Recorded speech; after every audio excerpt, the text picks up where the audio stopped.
Ulama sebut satu amalan yang disebut sebagai tahlil, yang bila dibaca setiap kali lepas daripada setiap solat fardu 5 waktu, maka dia menyamai dengan kita membaca 76,000 kali tahlil. Kita nak tahlil tuan-tuan, la ilaha illallah, la ilaha illallah, la ilaha illallah 76,000 kali. Tuan-tuan hitunglah berapa masa kita nak kena ambil, habiskan 76,000 contohnya.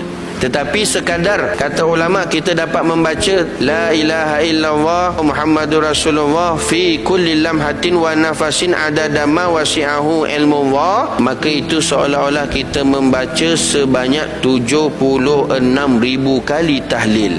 Tapi diamalkan sebanyak 3 kali setiap kali solat fardu 5 waktu.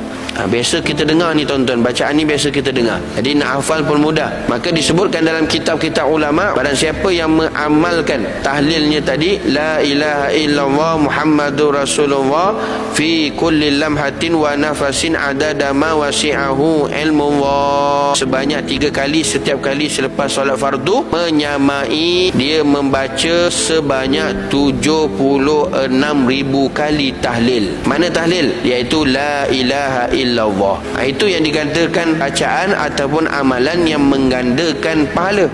Sedikit, mudah, ringkas, pendek, tapi pahalanya berganda, tapi pahalanya besar.